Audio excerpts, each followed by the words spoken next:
Moi, triste et très bien à la fois. Triste parce que dans quelques heures, ça sera la fin de l'année 2017 et heureux parce que 2018 commencera.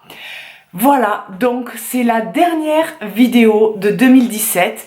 Je n'ai rien prévu de particulier puisque je vous ai fait déjà mon best-of de tous mes favoris de l'année la semaine dernière.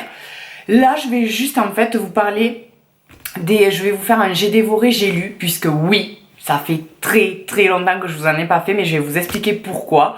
Déjà parce que novembre et décembre, j'ai lu à un rythme plutôt lent parce que moi j'étais à un rythme trop rapide chez Sephora comme vous le savez, donc j'avais pas trop de temps, j'avais plein de choses à faire, beaucoup de boulot, bref, c'était assez compliqué pour lire. En attendant, je vais présenter le peu que j'ai lu, quoi, c'est quand même pas mal, mais voilà, je n'ai rien prévu de particulier pour cette dernière vidéo, juste vous dire que je vous aime, qu'on a passé un an super ensemble, vraiment. On est maintenant sur la chaîne 1600 et quelques et franchement c'est que du bonheur.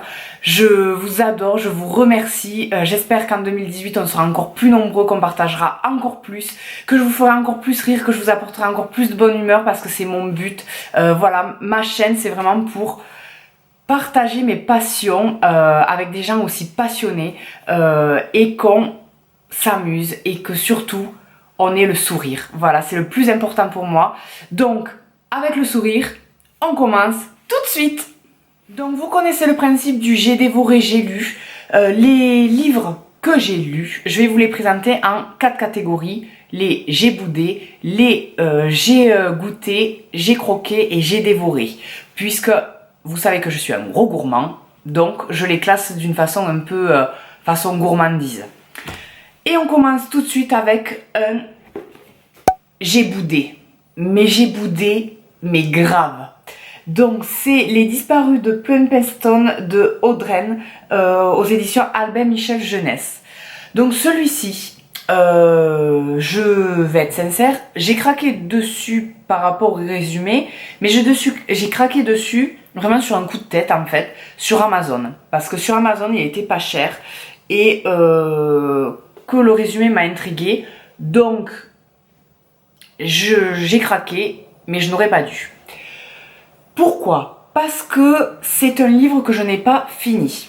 Ce qui m'arrive très rarement. Parce que même quand un livre ne me plaît pas, j'essaie d'aller jusqu'au bout pour laisser sa chance à l'auteur, pour laisser sa chance au personnage, à l'histoire, au suspense, à tout. Et là, vraiment, je n'ai pas pu. Je me suis arrêtée au bout de 100 ou 150 pages.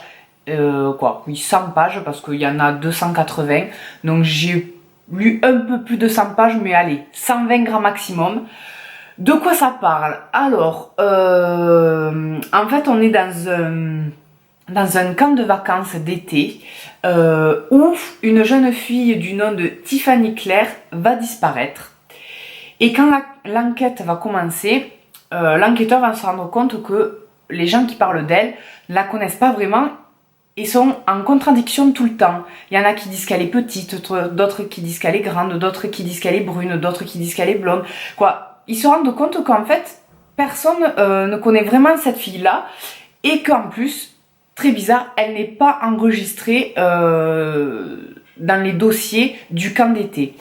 Donc, est-ce que c'est un canular? Est-ce que c'est pas un canular? Bref, l'intrigue, vous voyez, elle avait l'air super sympa, ça pouvait donner un super truc. Sauf que pourquoi je n'ai pas aimé? Parce que je pense que soit la traduction est très mauvaise, soit parce que je n'aime pas la plume de l'auteur, puisque je trouve que c'est pas assez décrit, les phrases sont trop courtes, les dialogues sont très mal faits. Alors certes, on est avec des enfants, donc c'est des dialogues un peu basiques et c'est vraiment enfantin, mais c'est lourd. C'est lourd et les dialogues en fait m'ont perdu puisque on rentrait dans ces dialogues un peu d'enfants et ce qui ne faisait pas avancer l'enquête et donc du coup je perdais l'intrigue. Donc c'est pour ça ça ne m'a pas du tout plu, surtout que les personnages ne sont pas approfondis, c'est vraiment, ça reste en surface. Alors après c'est peut-être aussi parce que c'est un roman vraiment très très très jeunesse et que du coup j'ai beau vouloir rester un Peter Pan, j'ai quand même grandi. Donc peut-être pour des plus jeunes ou pour des premières lectures, oui. Après, pour des plus grands ou pour des personnes qui recherchent quelque chose de plus complexe ou de plus poussé ou de plus approfondi, je vous le déconseille. Et du coup, vu que cette lecture précédente ne me plaisait pas du tout, et bien en parallèle, je me suis plongée dans un autre livre, ce que je fais aussi très rarement. Je lis rarement 2 livres à la fois. Sauf que là, ça m'intéressait tellement pas que du coup, je me suis mis à lire celui-ci, Tous nos jours parfaits, de Jennifer Niven, aux éditions Pôle Fiction. Et là, ça a été j'ai croqué. Oui, j'ai beaucoup aimé. On va suivre en fait Finch et Violette, qui sont 2 adolescents qui sont un peu tourmentés, qui ont des cicatrices, puisque Violette a perdu sa sœur est décédée, et Finch est, on va dire, un adolescent dépressif, attiré par la mort. Donc 2 jeunes assez compliqués et qui pourtant vont se rencontrer, vont mutuellement se sauver, entre guillemets.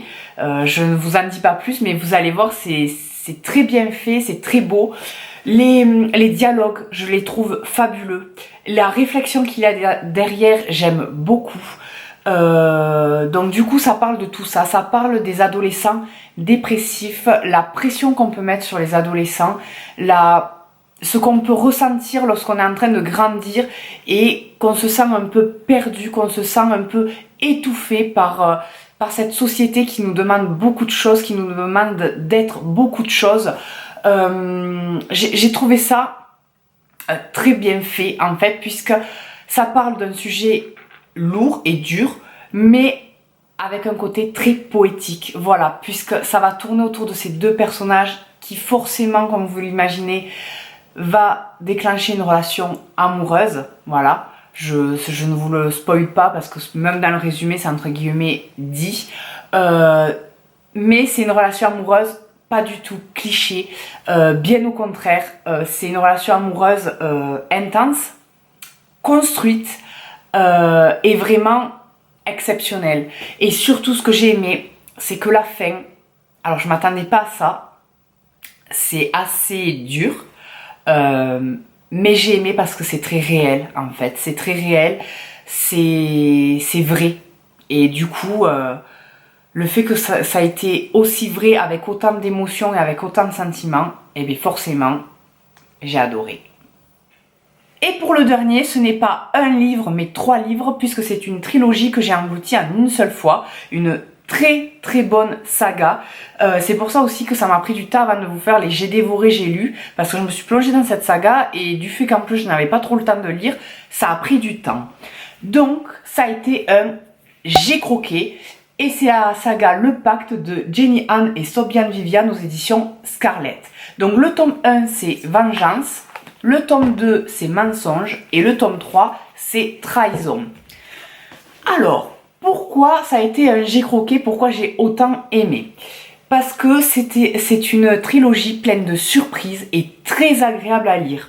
La plume est vraiment très fluide, très punchy, et vraiment un côté un peu enrobé, vraiment ça.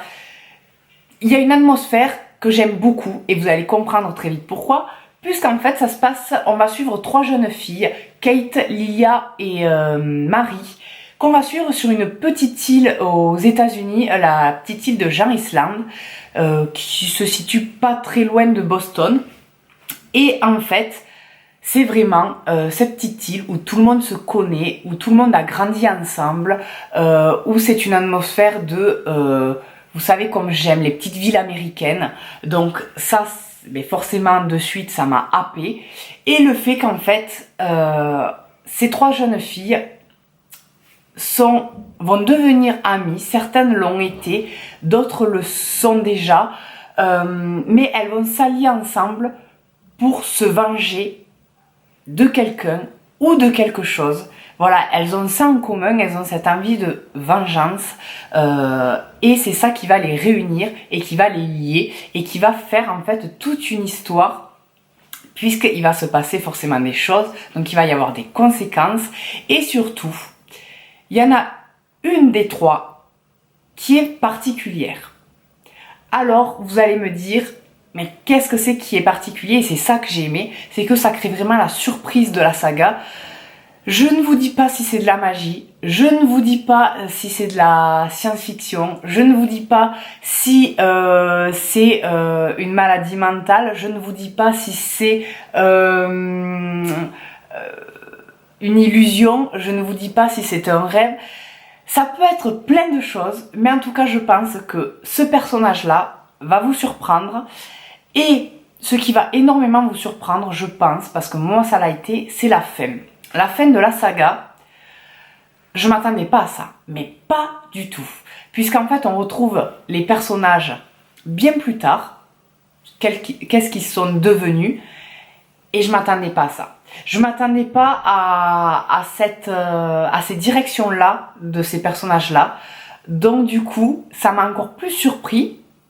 Alors sur un petit côté, ça m'a déçu, et au final, eh bien, ça m'a fait encore plus aimer cette saga parce que je me suis dit que là aussi, comme à tous nos jours parfaits, eh bien ça faisait très vrai, ça faisait très réel au final. Donc vraiment, l'atmosphère est très bonne, il y a de l'humour, il y a de la tristesse, il y a du suspense, il y a des histoires d'amour, il y a des histoires de lycéens, etc. Si vous aimez ce genre-là, Pretty Little Liars, etc. Mais vous allez adorer, vraiment. Très très bonne saga si vous voulez passer un très très bon moment. Et surtout que ça se passe sur un an, entre guillemets, oui, sur un peu plus d'un an.